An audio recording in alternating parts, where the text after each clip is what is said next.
একে বাংলা ডিজিটালের জন্য এই মুহূর্তে বড় খবর, জঙ্গি নাশকতার ছক কষছিল বাংলায় বসে। বিশেষ করে মুখ্যমন্ত্রী শুভেন্দু অধিকারীর বিভিন্ন তথ্য সংগ্রহ করছিল এক জঙ্গি, পাক জঙ্গি যোগ রয়েছে হামিদ মণ্ডল পুলিশের জালে। পুলিশের বড়সড় সাফল্য, হামিদ মণ্ডল যে জঙ্গির পাক যোগ রয়েছে, জৈশি মোহাম্মদ জঙ্গি গোষ্ঠীর সঙ্গে যোগ রয়েছে হামিদ মণ্ডল, তাকে পুলিশের এসটিএফ গ্রেপ্তার করেছে। এই মুহূর্তে একে বাংলার জন্য আমি বিকাশ ঘোষ এই বড় খবর নিয়ে আপনাদের সামনে। যে খবর আমাদের হাতে এসেছে যে বর্ধমান জেলার রেনেসা বিল্ডিং থেকে গ্রেপ্তার করা হয়েছে এই হামিদ মণ্ডলকে। আর এই জঙ্গির সঙ্গে বড় সড় সম্পর্ক জৈশি মোহাম্মদের, এমনই তথ্য উঠে এসেছে। এমনকি পুলওয়ামাতে যে জঙ্গি হামলার ঘটনা ঘটেছিল, যার গাড়ি ব্যবহার করা হয়েছিল পুলওয়ামা জঙ্গি হামলার ঘটনায়, সেই সাজ্জাদ ভাটের ঘনিষ্ঠ জঙ্গি এই হামিদ মণ্ডল। প্রশ্ন উঠছে যে কি করে, কেন সে মুখ্যমন্ত্রী শুভেন্দু অধিকারীর বিভিন্ন গতিবিধি তার নজরদারি চালাচ্ছিলেন, উদ্দেশ্য কি ছিল?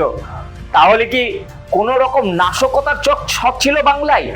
মুখ্যমন্ত্রীর উপর আক্রমণের কোনো ছক ছিল? তাহলে মুখ্যমন্ত্রীর গতিবিধি বা তার কর্মসূচি সম্পর্কে কেন এই জঙ্গির কাছে বিভিন্ন তথ্য মিলল? এই নিয়েই পুলিশ আরো তদন্ত প্রক্রিয়া বাড়িয়েছে এবং তদন্তে নতুন কি তথ্য উঠে আসে সেদিকে তো নজর থাকবেই।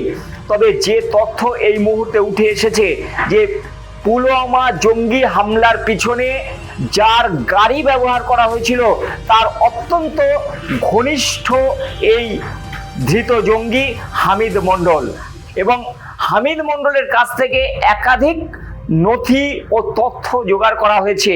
শুধু বর্ধমানের রেনেসা বিল্ডিং থেকে তাকে গ্রেপ্তার করা হয়েছে তা নয়, তার গতিবিধি ছিল কলকাতা, হাওড়া এবং বাংলার বিভিন্ন এলাকা।